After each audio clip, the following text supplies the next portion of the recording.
พ่อไม่หยังลูกหนูมีอะไรจะบอกนี่หยังหนูก็อ้ายข้างบ้านมากกัน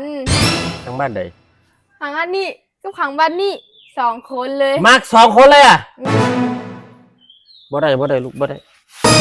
ทำไมจะบ่ได้ฮะอ้ายเพิ่นก็รออยู่เป็นคนดีด้วยเคยเบิ่ง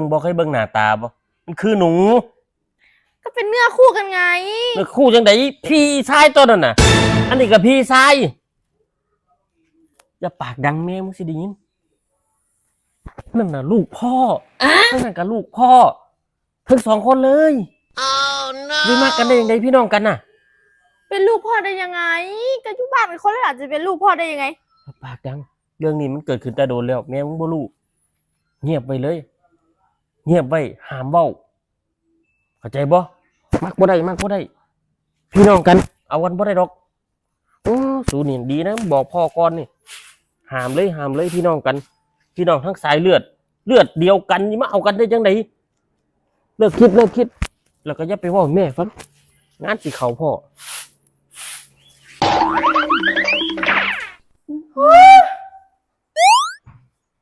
ไม่หยังล่ะลูก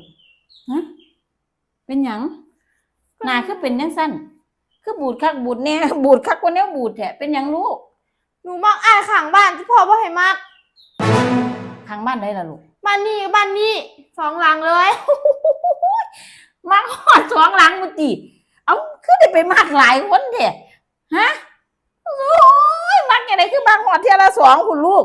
โอ้ยเป็นหยังขนาดมัก2 คนแล้วยังเลือกผู้ใดบ่ได้เลยเอ้า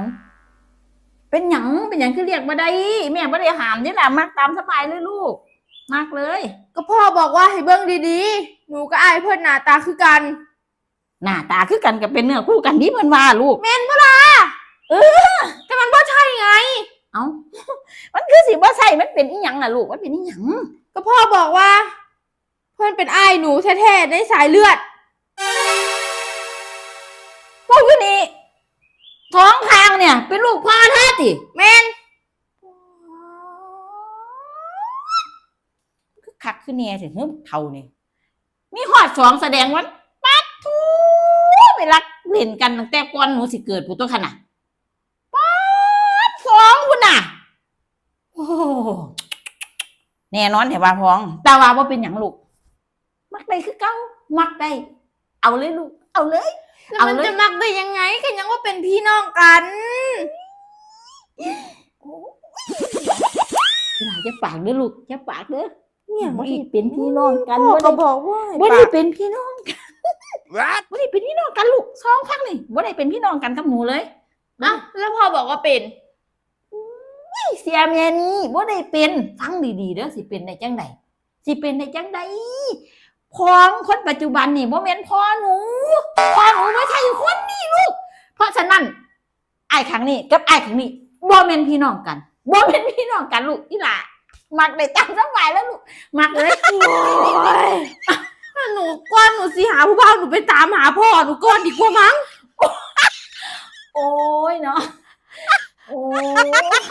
บ่มีทั้งพ่อบ่มีทั้งผู้บ่าวโอ้ยนะลูกเดี๋ยวแม่สิพาไปแนะนำดอกพ่อหนูยังมีชีวิตอยู่เดี๋ยวแม่จะมาไปหาเป็นยังลูกสบายใจเลยลูกโอ้ยอีหล่ามากตามสบายเลยลูก